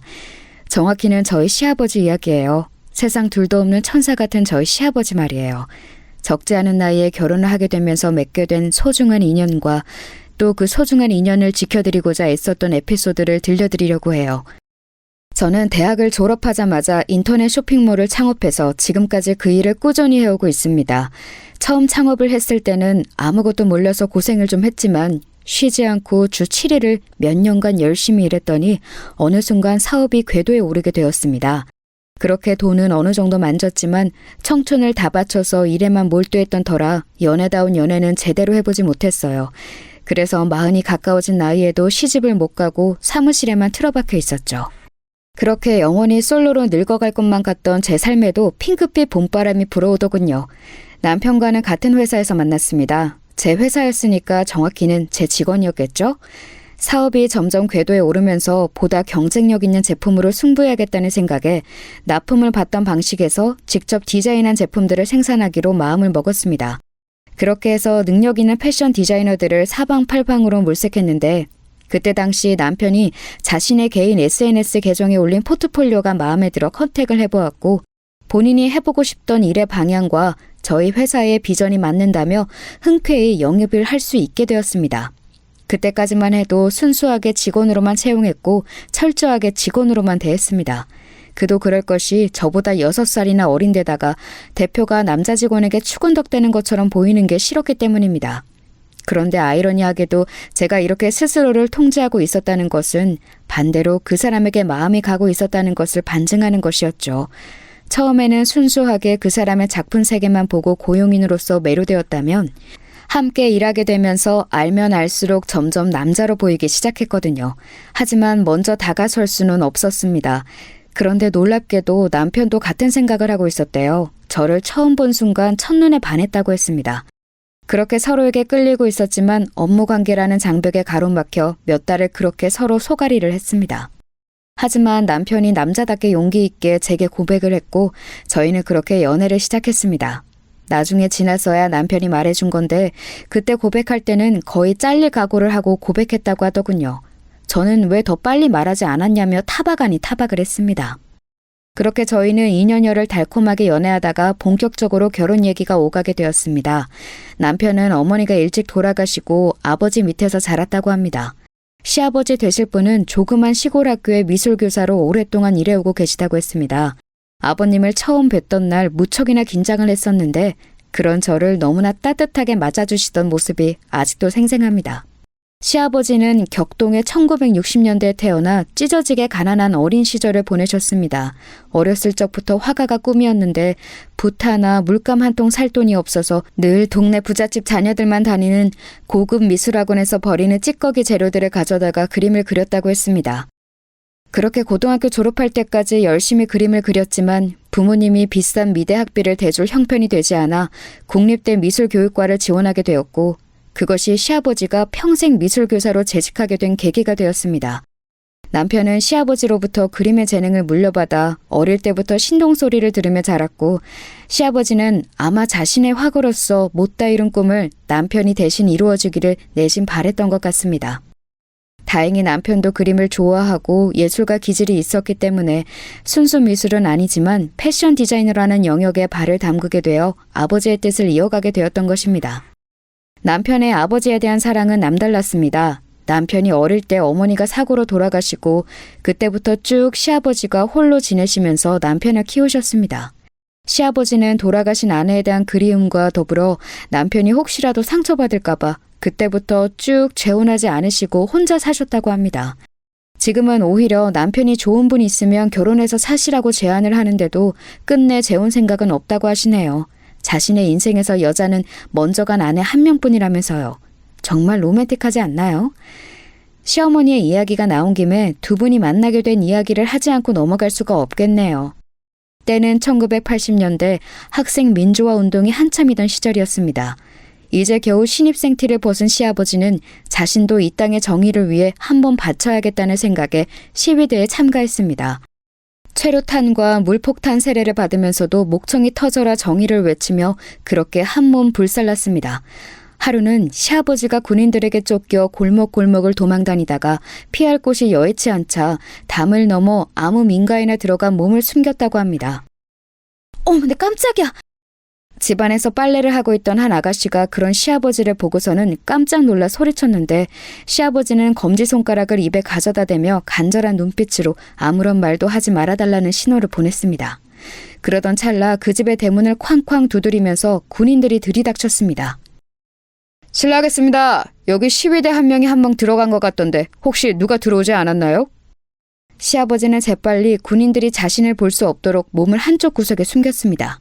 마당 어귀에서 군인과 그 아가씨의 대화 소리가 들렸습니다. 아니요. 그런 사람은 못 봤는데요. 혹시라도 수상한 사람의 거동이 파악되면 꼭 연락 주십시오. 굉장히 불순한 분자들이라 시민들에게도 위협이 될 수 있습니다. 네, 알겠습니다. 군인들은 그렇게 물러갔습니다. 이제 나오셔도 돼요. 시아버지는 만신창이가 된 몸을 이끌고 마당으로 나왔습니다. 감사합니다. 제 동지들 중 몇몇은 신민들 신고로 붙잡혀가기도 했는데 아가씨는 이렇게 저를 숨겨주셨으니 이 은혜를 어떻게 갚아야 할지요. 은혜라니요. 훌륭한 일 하시는데 제가 조금이라도 도움이 될 수 있다면 이 정도쯤이야. 정말 감사합니다. 감사합니다. 그렇게 시아버지는 황급히 자리를 떠났는데 그걸로 끝이 아니었습니다. 다음 날도 또 그 다음 날도 시아버지는 이쪽으로 도망만 오면 항상 이 집 담벼락을 넘어 숨었다고 합니다. 그때마다 착한 그 아가씨는 시아버지를 숨겨주었고요. 시아버지는 처음에는 군인들에게 붙잡힐 뻔한 위기의 순간을 넘기느라 이 집에는 도망치고 숨을 생각밖에 없었는데 몇 번을 반복해서 그러자 계속해서 자신을 숨겨주는 이 아가씨가 자꾸 눈에 들어오더랍니다. 빨래 바구니를 한 켠에 들고 조금은 당황했지만 수줍은 듯한 모습으로 서 있는 그 아가씨의 모습을 보는데 그렇게 이뻐 보일 수가 없더라면서요. 그날도 어김없이 군인들을 피해 도망치다 그 집에 몸을 숨긴 시아버지는 그날만큼은 잠시 본분을 망각하고 그 아가씨에게 말을 붙였습니다. 저 혹시 실례가 안 된다면 그동안 도와주신 보답으로 식사를 한번 대접하고 싶습니다만. 네? 식사요? 아, 네, 그럼. 그 아가씨는 처음에는 놀라는 듯 하더니 이내 수줍게 시아버지의 데이트 신청을 수락했습니다. 시아버지는 항상 여기저기 땅바닥에 구르고 최루탄을 뒤집어 쓴 모습으로 나타나는 자신의 겉모습 때문에 당연히 거절을 당할 거라고 생각했는데 의외로 그 아가씨가 수락을 해서 놀랍다고 했습니다. 네, 이 아가씨가 바로 시아버지의 운명의 사랑이자 제 남편의 어머니가 되실 분이었던 거죠. 그날 이후로 두 분은 매일 만났다고 합니다. 그렇게 두 분이 정이 깊어지자 시아버지는 둘의 앞날을 그려보게 되었고 사랑하는 사람과 함께하는 미래를 그리며 학생운동은 잠시 내려놓고 공부에 매진을 했습니다. 교육자로서 이 나라에 이바지하는 것이 또 다른 애국이 될 수도 있겠다고 생각을 하면서요. 그렇게 학업과 군복무를 마친 시아버지는 임용고시에 합격하자마자 시어머니와 결혼을 했습니다. 그리고 얼마 지나지 않아 씩씩한 사내 아이를 낳았는데 그 아이가 바로 지금의 제 남편이고요. 정말 행복만이 가득한 가정이었다고 합니다. 아내와 아들을 사랑하는 착실한 남편과 그런 남편을 또한 한없이 사랑하는 착한 아내, 게다가 이쁜 아들까지. 시아버지는 천국에 있다면 바로 이곳이겠구나 싶었다고 합니다. 하지만 그 에덴 동산 같던 평화로운 가정을 시기 질투라도 하듯 그 집에는 커다란 불행이 닥쳐오게 됩니다. 때는 남편이 6살 되던 해였습니다. 시아버지는 그간 자신의 뒷바라지를 하느라 집에서 고생만 한 아내를 위해 친구들끼리 신나게 놀고 오라며 여행을 보내주었습니다. 아이는 자기가 볼 테니 걱정하지 말고 다녀오라면서요. 여보, 이런 좋은 기회 마련해줘서 고마워요. 꼭 가보고 싶던 덴데 친구들도 이번 여행 너무 기대하고 있어요. 준석이 저녁마다 씻기는 거 잊지 말고 매운 거 먹으면 배탈 나니까 빨간 음식은 먹이지 말고요. 아이고, 여기 걱정은 하지 말고 신나게 가서 놀 생각만 해. 그동안 당신 고생만 했잖아. 다음에는 더 좋은 거 보내줄게. 아무 걱정 말고 맘 편하게 다녀와. 정말 고마워요. 여보, 사랑해요. 그렇게 떠난 충주 여행이 시어머니의 마지막 길이 되어버렸습니다. 꼭 한번 가보고 싶었다던 그 충주호 위에서 시어머니가 탄 유람선에 화재가 나면서 모두 불타고 시어머니는 그렇게 허무하게 세상을 떠나게 되었던 것입니다. 아마 기억하시는 분들 많으실 겁니다. 이 충주호 화재 사건은 성수대교 붕괴 사건 후 3일 만에 일어난 사건이라 세간의 충격을 더하는 엄청난 비극적인 사건으로 대한민국이 떠들썩했으니까요. 그 비극의 중심에 시어머니가 계셨다는 사실이 슬플 뿐입니다. 아빠, 엄마는 이제 안 와? 엄마는 먼저 하늘나라에 가서 준석이가 이 다음에 따라올 때 더 잘 살 수 있도록 예쁜 집을 지어놓고 기다리고 계셔. 저기 밝게 빛나는 별이 바로 그 집이야. 이 다음에 준석이 다 크고 나면 아빠랑 저기 엄마가 살고 있는 저 별나라로 함께 여행 가자. 싫어, 지금 갈래. 엄마 보고 싶어. 지금 엄마 보고 싶다고. 준석아, 아빠도 엄마가 너무너무 보고 싶단다. 6살 아이가 받아들이기에 엄마의 죽음은 너무도 크고 또 이해할 수 없는 영역이었습니다. 남편은 그렇게 어머니를 잃고 평생을 모성에 대한 그리움을 안고 살았다고 합니다. 어쩌면 나이 차이가 많이 나는 저에게 빠져든 것도 모성에 대한 결핍이 그렇게 만든 것 같다는 이야기를 한 적이 있어요. 그 이야기를 듣는데 저는 남편이 너무 짠해서 꼭 안아주었던 기억이 있습니다. 그날 이후로 시아버지와 남편의 삶은 고난의 연속이었다고 합니다. 항상 자신의 곁을 지켜주던 아내이자 엄마였던 큰 존재가 사라지고 나니까 감정의 슬픔은 물론 생활의 작은 부분조차 어찌 해결해야 할지 몰라 우왕좌왕했으니까요. 시아버지는 지금도 그때를 회상하시면서 다시 돌아간다면 도저히 살아낼 수 없는 삶의 순간들이었다고 말씀하십니다. 아내를 잃은 괴로움에 수차례 목숨을 끊을까도 고민하였지만 어린 아들을 돌볼 사람이 자신밖에 없었기에 이악 물고 하루하루를 버텨냈다고 합니다. 가장 큰 숙제는 어린 나이에 엄마를 잃어버린 아들을 어떻게 돌봐야 할지에 대한 것이었습니다. 시아버지는 큰 상실감을 겪었을 남편을 위해 그때 당시 한국에서 막 태동하고 있던 미술 심리 치료를 받게 해주었습니다. 어린 아이들은 언어로 표현하는 능력이 아직 부족하기 때문에 그림이나 만들기 등을 통해 표현된 심리를 읽어내는 미술 치료가 훨씬 더 적절하다고 합니다. 미술 교사였던 시아버지가 일찍이 그런 정보를 미리 접할 수 있어서 아들을 위해 그런 장을 마련해 놓았는데 그것이 남편의 미래를 결정하게 된 계기가 되었습니다.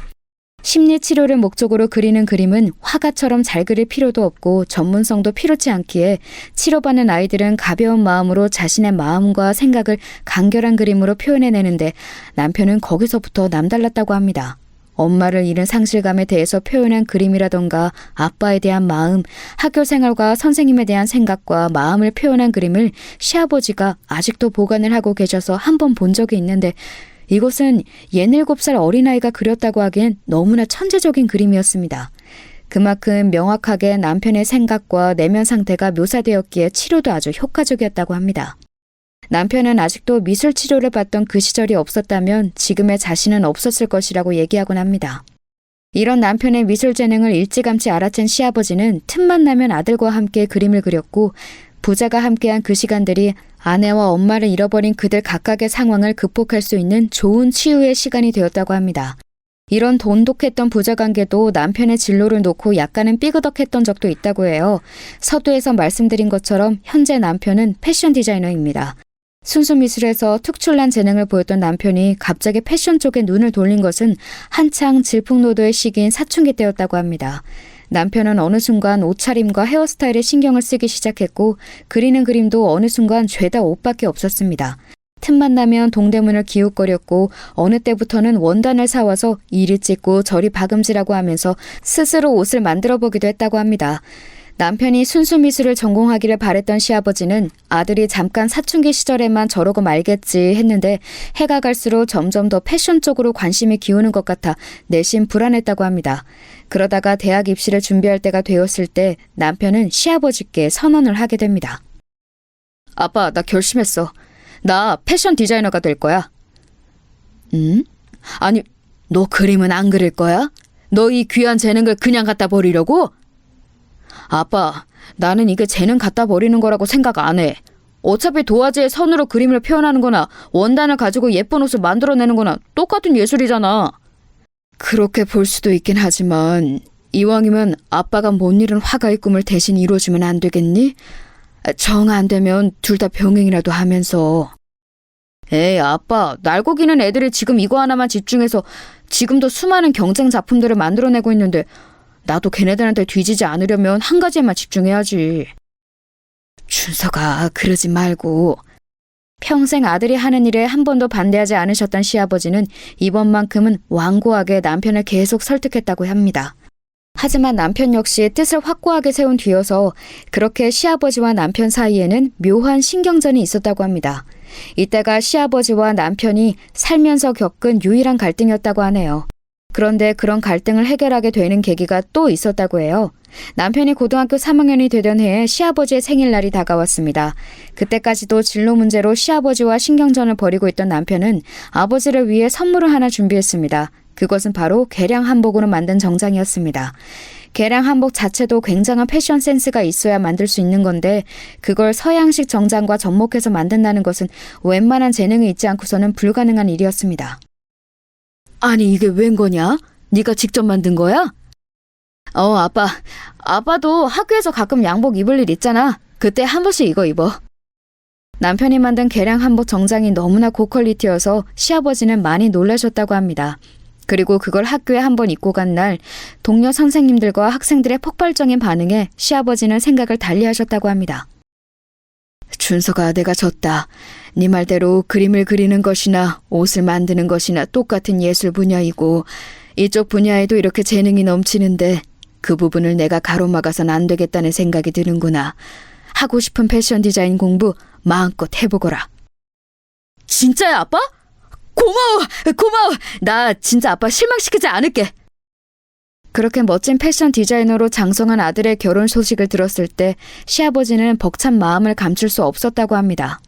엄마 없이 호라비의 몸으로 키웠는데도 너무나 늠름하게 잘 자라준 아들과 그 아들의 아내가 되기로 결심한 제게 고마운 마음이 합쳐져서 더욱 그랬다고 합니다. 결혼식 날 하염없이 우시던 시아버지의 모습은 아직도 잊혀지지가 않습니다. 고맙다, 아가. 고마워. 시아버지는 제 손을 꼭 붙잡고 연신 고맙다는 말을 하셨습니다.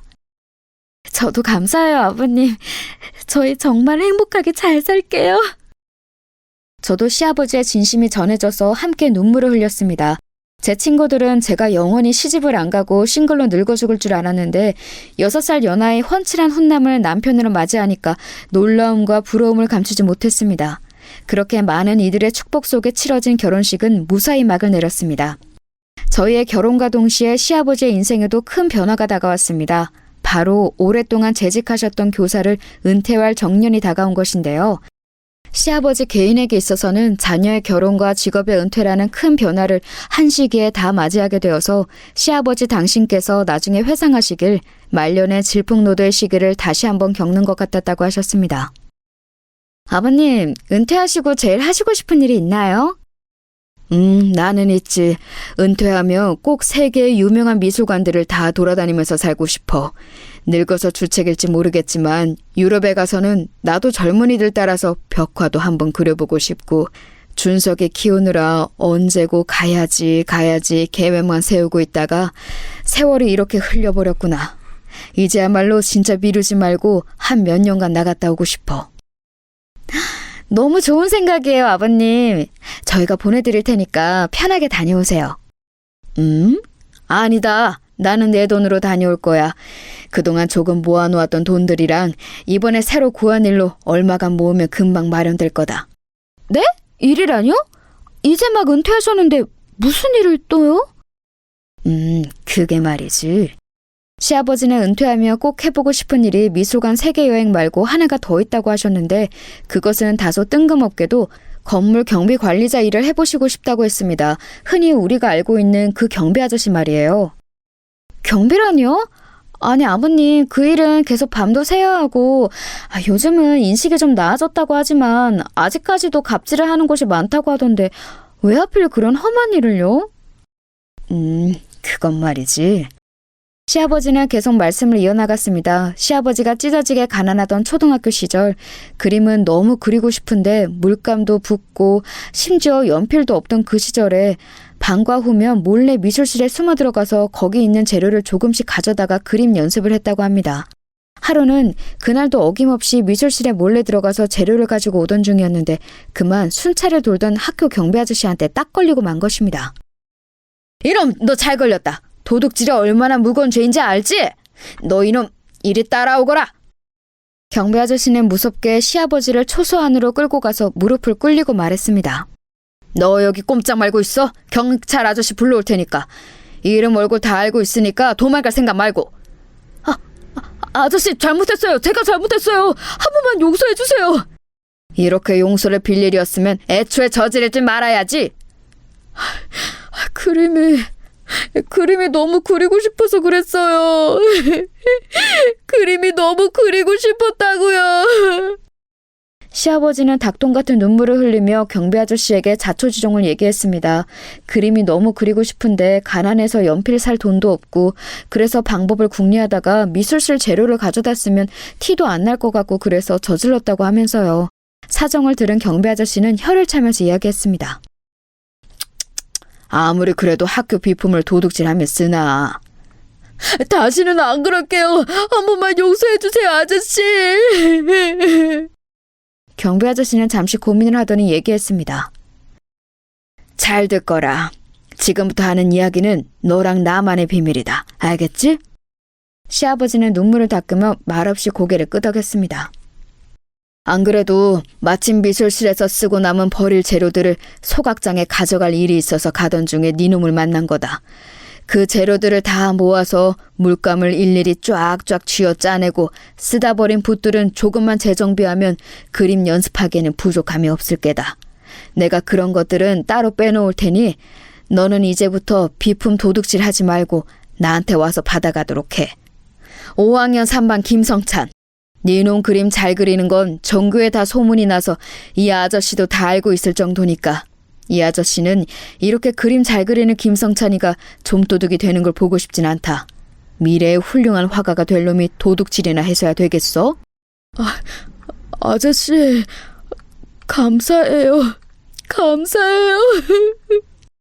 하마터면 경찰서에 붙잡혀갈 뻔한 시아버지가 경비 아저씨의 너그러운 마음 덕분에 구제받고 난 뒤에는 신기하게도 재료 걱정할 필요 없이 졸업할 때까지 풍부한 재료로 그림 연습을 했다고 합니다. 경비 아저씨는 분명히 남은 찌꺼기 재료와 쓰다가 버릴 때가 다 된 붓들을 모아놓겠다고 했는데 항상 경비실에 가서 받는 재료는 새 것이라고 해도 무방할 좋은 재료들이었습니다.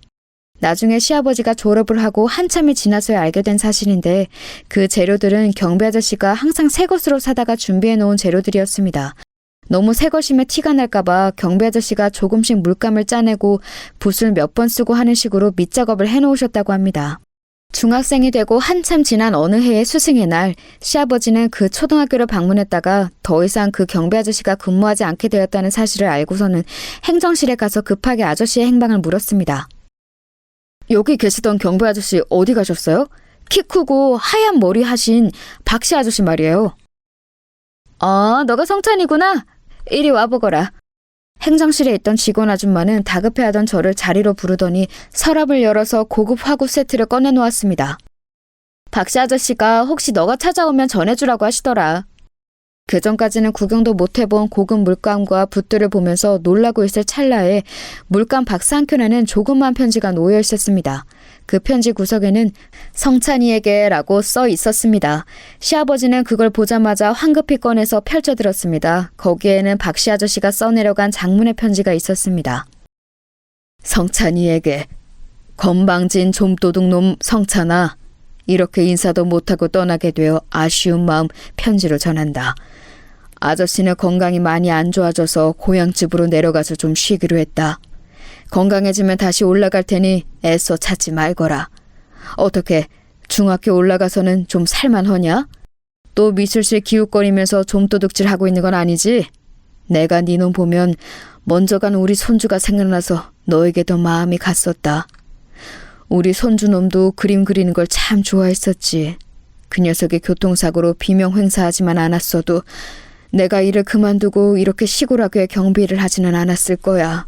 눈치챘는지는 모르겠지만 나도 한때는 한 학교의 선생님이었단다. 아이들 잘하는 거 보는 낙으로 인생을 평화롭게 살아가던 평범한 교사였어. 은퇴를 몇 년 앞두고 있을 때쯤 학교에 놀러온 손주 녀석을 데리고 학교 앞 문방구에 군것질거리를 사주러 함께 갔다가 잠시 눈을 뗀 사이 언덕길에서 굴러내려온 큰 트럭이 손주 녀석을 치고 만 거야. 그렇게 그 녀석은 하늘나라로 갔고 나는 그 죄책감에 더 이상 학교에 남아있을 수가 없어서 퇴직을 했지. 그런데 계속 학교라는 공간에 대해 미련이 남더구나. 그래서 한적한 시골 마을의 학교를 찾아가 그곳에서 경비를 하면서 아이들을 돌보는 일이라도 해야겠다는 생각이 들었어. 학교라는 공간에 대한 그리움과 손주를 지키지 못했던 과거를 속죄하는 의미에서 말이야. 그렇게 찾은 곳이 이곳이다. 이곳에 온 지 얼마 안 되었을 때 너랑 딱 마주치게 되었고 눈물 뚝뚝 흘리며 용서해달라고 하던 니놈 모습을 보는데 꼭 먼저 간 우리 손주놈이 떠오르더구나. 나는 하늘님이 나를 이곳에 이끈 이유가 있다고 생각한다.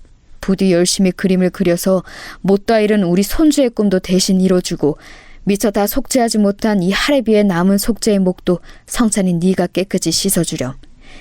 이야기가 길어졌구나. 그러면 다시 만날 날을 고대하며 이만 펜을 놓는다.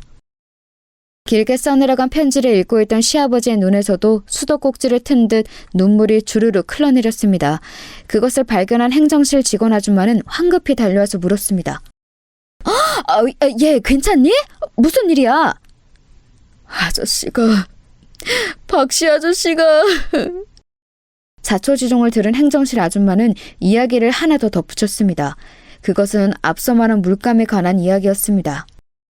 아이고, 그 영감님 왜 그렇게 없는 돈에도 새 물감이랑 붓을 자꾸 학교에 사오시나 했더니. 그 이야기를 들은 시아버지는 흠칫 놀라며 물었습니다. 새 물감이라뇨? 혹시 물감이요?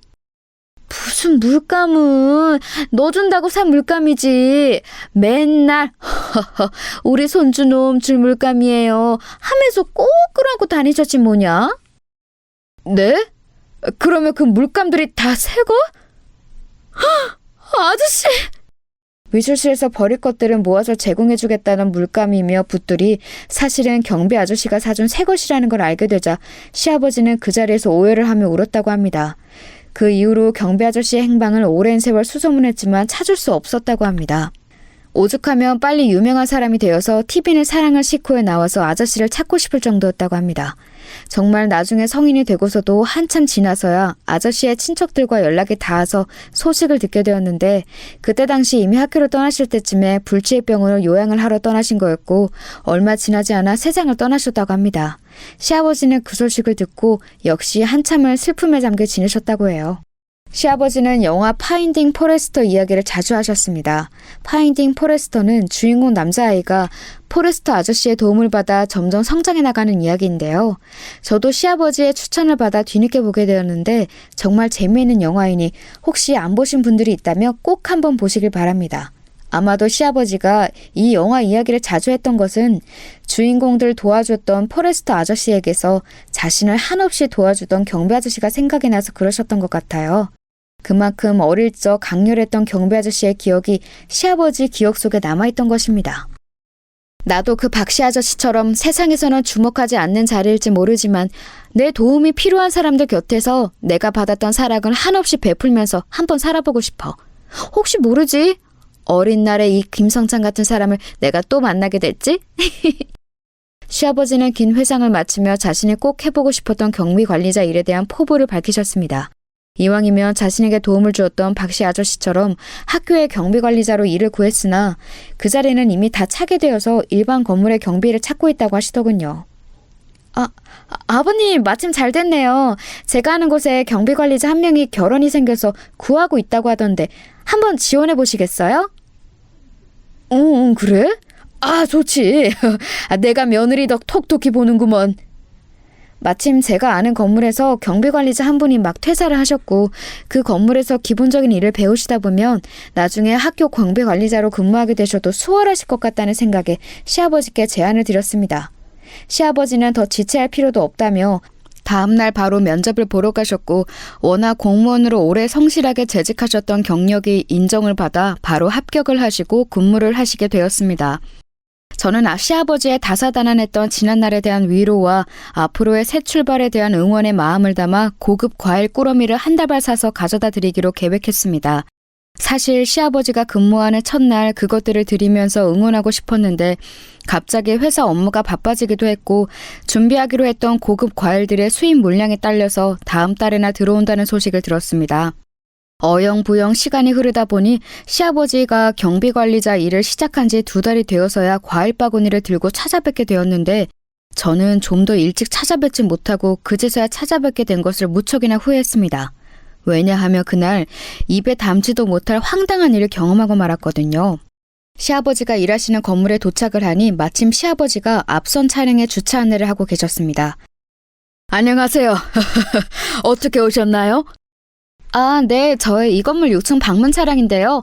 혹시 이 앞에 잠시 세워두고 올라갔다도 되나요?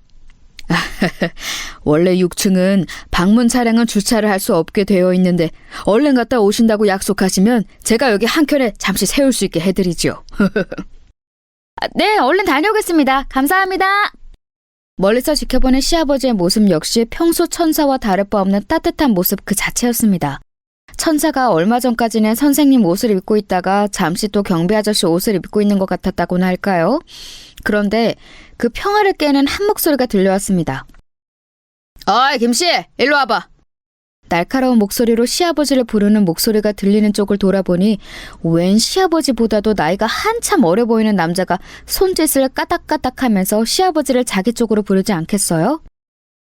아이고, 최 실장님 오셨어요? 빨리 안 오고 뭐해? 아이고, 예. 어이 김씨, 자꾸 이럴 거야? 여기다 주차 함부로 못 되게 하라고 몇 번을 말해? 여기는 내가 되는 자리라고. 아이고, 죄송하게 됐습니다. 애초에 실장님 되실 자리는 옆에도 충분해 보여서 게다가 이 손님들은 금방 내려온다고 하셔서. 헛소리 집어치지 못해? 앞으로 내가 되는데 옆에 차 없도록 해. 알겠어? 아니, 그래도 옆에 이렇게 남는 자리가 많은데 왜... 어허, 노인네가 왜 이렇게 말귀를 못 알아먹어? 내가 그렇다면 그런 줄 알아. 네네. 그 최 실장이라는 사람은 그렇게 그 자리에 손님들이 정차를 하면 안 되는 명확한 설명도 없이 시아버지에게 신경질만 잔뜩 부리고 자리를 떠났습니다. 저는 그 광경을 보는데 너무 화가 나서 견딜 수가 없었습니다.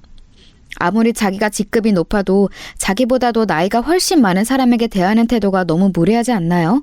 그것도 자신이 주장하는 것에 대한 타당한 근거도 없이 무조건 까라면 까 하는 식의 업무 지시를 내리면서요.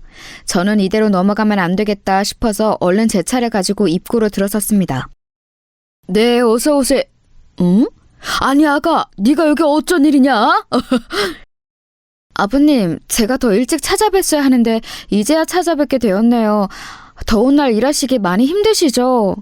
아유, 아니다. 우리 며느리가 아주 좋은 데 소개해줘서 아주 편하게 일하고 있단다. 방금 전까지만 해도 무례한 일을 겪으신 시아버지였지만 제 앞에서는 허허허 웃으시며 아무 일 없었다는 듯 저를 맞이하셨습니다. 주차는 저 앞에 잠깐 대면 돼요? 응? 저기는 말이지. 에이, 뭐 별일 있겠냐. 저 앞에 잠깐 대거라. 저는 일부러 방금 전 최 실장이라는 관리자와 시아버지가 실갱이가 있었던 곳을 가리키며 차를 댄다고 하자 시아버지는 잠시 멈칫하시는 듯 하더니 그쪽으로 저를 안내해 주셨습니다. 저는 차를 세우고 내리면서 준비한 선물 바구니를 시아버지에게 건넸습니다. 아버님, 이거 귀한 과일이에요. 더운 날 고생하시는데 동료분들이랑 드시면서 일하세요. 너무 늦게 찾아뵈서 죄송해요. 아이고, 우리 천사 같은 며느리가 뭘 또 이런 걸 다 준비했노. 고맙다, 아가. 내 잘 먹으마. 그렇게 훈훈한 분위기가 이어지고 있을 즈음에 다시 한번 그 평화를 깨는 소리가 들렸습니다. 어이, 김씨. 지금 뭐 하는 거야? 응? 아이고, 최 실장님 가신 줄 알았는데. 내가 방금 전에 여기다 차 못 대게 하라고 말했는데 지금 뭐 하는 짓이야? 지금 잘리고 싶어? 일 똑바로 안 할 거야? 저는 더 이상 참을 수 없어서 그 최 실장이라는 사람에게 말했습니다. 이봐요. 여기 딱 봐도 엄연한 법정 주차 공간이고 자리도 남는데 왜 못 대게 하는 거예요? 어이, 아줌마. 모르면 가만히 계셔. 여기는 우리 건물 직원들 주차하는 자리고 지금 아줌마가 된 자리는 원래 내 자리야. 얼른 빼. 글쎄요. 저는 그런 소리는 처음 듣는데요. 여기가 건물 관리자 주차 자리라고요? 저는 그렇게 지시한 적 없습니다만. 뭐? 아줌마가 뭘 한다고 나서길? 거기까지 이야기하는데 저 멀리서 누군가가 소란스러운 우리 쪽을 보며 불이 나게 달려왔습니다. 건물주님! 말도 없이 여기는 어떻게... 최 실장, 지금 뭐 하는 거야? 아니, 관리소장님, 오늘 휴가시라더니 여기는 어떻게... 아니, 그보다... 건물주님이요? 그래, 얼른 인사드려. 자네가 이직한 지 얼마 안 돼서 처음 뵙나 본데 여기 6층부터 8층 쓰고 계시는 회사 대표님이시자 이 건물 건물주이신 최수진 대표님이셔. 아니 이게 무슨... 여러분도 많이 놀라셨나요? 이게 무슨 일인가 싶으시죠? 네, 제가 바로 시아버지가 경비관리자로 근무하고 계신 이 건물의 건물주입니다. 건물의 경비관리자 결혼이 생긴 것도 제가 건물주인이니 제일 빨리 알았고 시아버지가 그 일을 찾고 계신다고 하니 바로 소개할 수 있었죠. 그동안 해외 출장이랑 지방 출장, 게다가 여러 사회 프로젝트가 겹쳐서 회사 건물에 오랜만에 출근하게 되었는데 그 사이 새로 부임한 중간 관리자인 이 최 실장이란 인간이 뭣도 모르고 설치고 앉아있네요. 그것도 자기보다 한참 나이가 많으신 시아버지에게 막말을 퍼부어대면서요. 최 실장님? 그쪽이 이번에 새로운 시설관리실장이에요? 그쪽이 뭔데 이 자리에 차를 대라 마라. 그쪽 지정 자리다 주장하는 거죠? 여기는 제가 건물 지을 때부터 방문자 주차 공간으로 따로 빼놓은 공간이에요. 그리고 건물 직원들 주차는 관리소장님도 눈치 보면서 겨우 한 대 대고 있는데 당신이 뭔데 이 자리에 당신 차를 마음대로 세우며 게다가 건물 방문자들 차를 대라 말아야. 여기 이 김 선생님께서 어련히 알아서 잘하실까? 죄송합니다, 건물주님. 관리소장님, 오늘부로 시설관리실장 새로 알아보세요. 어디서 이런 무레배 같은 인간을 직원으로 채용하고 있어? 관리소장님께도 책임을 물을까요? 아닙니다, 건물주님. 제가 잘못했습니다. 최 실장 들었지? 내일부터는 안 나와도 되네. 건물주님, 제가 잘못했습니다. 용서해 주십시오. 최 실장은 저의 정체를 알고 나더니 바로 바닥에 무릎을 꿇으면서 애원했습니다.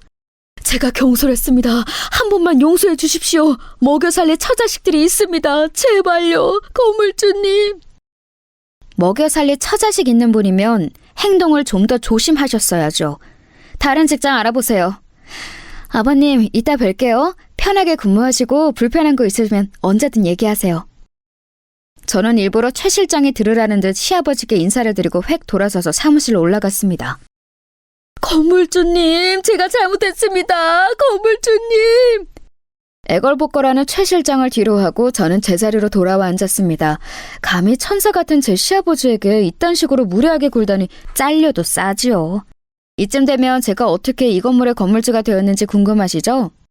제가 운영하던 인터넷 쇼핑몰은 2010년도쯤에 방송을 한번 타면서 유명세를 타기 시작했고 저는 그 기회를 놓치지 않고 SNS 홍보에 총력을 기울였습니다.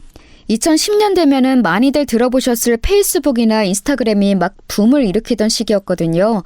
경쟁 업체들은 홍보 채널을 어디에 주력할지 고민하고 있을 때 저는 발빠르게 시대를 잃고 이쪽에 올인을 한 것이었죠. 결과는 대성공이었습니다. 매출 곡선이 수직 상승을 했고 엄청난 영업이익을 냈습니다.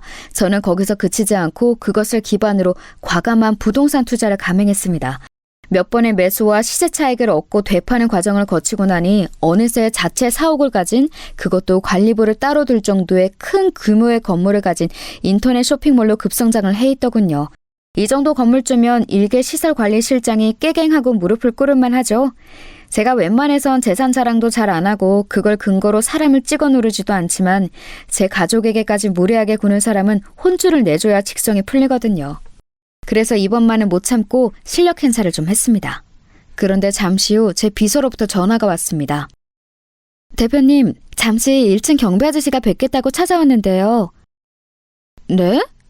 얼른 안으로 모셔요. 제가 올라온 지 얼마 안 있어 시아버지가 제 사무실로 찾아오신 것입니다. 아버님, 여긴 어쩔 일로 오셨어요? 우리 아가 이렇게 늠름하게 대표 자리에 앉아있는 걸 보니 내가 다 자랑스럽구나.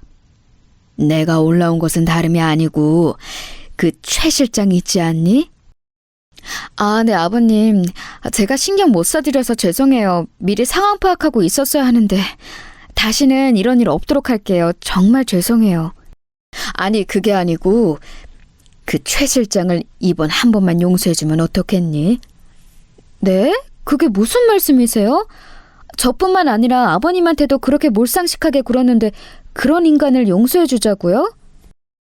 그 최 실장 아들내미가 이번에 대학을 간다는구먼. 아들 학비 보태보겠다고 이렇게 한 푼 두 푼 벌어보고자 이번에 건물 관리직으로 자리를 구했나 본데 우리가 야멸차게 잘라버리면 그 아들은 불쌍해서 어떡하누? 아니, 아버님도 참, 그건 그네들 사정이죠. 그렇게 간절한 상황이었으면 주변 사람들한테 좀 잘하던가요. 자기보다도 훨씬 나이 많은 아버님한테도 무례하게 굴고 제 정체를 알기 전까지 아줌마네 뭐네 사태질하면서 반말도 막 하고요. 그런 인간한테 자비를 베풀 필요가 있을까요? 그러지 말고 한 번만 봐줘. 이제 너랑 내 정체도 알게 되었으니 예전처럼 막대하지 못할 게다. 힘을 가진 사람이 자비를 베풀 줄 알아야 이 사회가 좀 더 아름다워지지 않겠니? 만일 오래전에 미술신 비품 훔치던 좀도둑에 불과했던 나를 용서해줬던 경비 아저씨가 없었더라면 오늘의 나도 내 아들도 없었던 것처럼 말이다. 시아버지가 이렇게까지 말씀하시는데 저는 더 거절할 수가 없었습니다. 알겠어요, 아버님. 대신에 최 실장 그 사람 한 번이라도 더 말썽 일으키면 진짜 가차없이 자를 거예요. 아셨죠? 그래, 내가 잘 타일러 보마. 역시 우리 며느리가 아주 자비가 넘친단 말이야. 고마워. 자신에게 무례하게 군 사람의 선처를 부탁하는 것도 놀라운데 그 선처에 대해 오히려 자신을 고맙다고 말씀하시는 시아버지의 모습을 보면서 석가모니, 마호메트, 공자, 예수의 4대 성인에 시아버지 한 분을 더 보태서 5대 성인을 만들어야 맞지 않을까 하는 생각이 들었습니다. 그렇게 잘릴 뻔한 위기를 가까스로 모면한 최 실장은 요새 어떻게 지내냐고요? 말만 중간 관리자일 뿐 말단 경비인 시아버지에게 꼼짝을 못한다고 합니다. 시아버지를 볼 때마다 두 손을 공손하게 모으고 90도로 인사를 한다고 해요. 저도 지나가다가 그 인사하는 모습을 몇 번 목격했는데요. 볼 때마다 얼마나 통쾌한지 1.5리터 사이다를 원샷으로 들이키는 느낌이 듭니다. 이 사건이 있었던 게 벌써 1년이 지났네요. 그때부터 지금까지 하루도 쉬지 않고 성실하게 일하신 시아버지는 이제 미뤄왔던 세계 미술관 투어를 본격적으로 계획하고 계십니다. 이 여행이 끝난 뒤에는 그토록 하고 싶었던 초등학교 경비관리자 일에 다시 문을 두드려 보신다고 하네요. 저희가 돈을 좀 보태드린다고 몇 번을 말씀드렸는데도 끝끝내 온전히 자신의 돈으로 다녀오시겠다고 고집을 부리셔서 저희가 두 손 두 발 다 들었습니다. 대신 이번 가을쯤에는 뉴욕 미술관 투어를 돌고 계실 예정이라고 해서 그 일정만 저희가 돈을 보태기로 하고 저희 부부도 그때 휴가를 내서 합류하기로 했습니다. 아들이랑 꼭 해외 미술관 여행을 가보고 싶었는데 며느리까지 같이 해서 가면 너무 좋겠다며 아이처럼 좋아하셨습니다. 저는 천사 같은 시아버지의 앞날을 한없이 응원합니다. 자신에게 침을 뱉는 무례한 사람에게도 용서와 사랑을 베풀 줄 아는 시아버지는 은퇴 이후에도 세상의 빛을 밝게 비추며 자신의 주변 사람들을 행복하게 만들면서 살아가실 것입니다. 저희 부부도 그런 시아버지를 본받아 세상의 빛이 되는 사람들로 살아가 보려고요.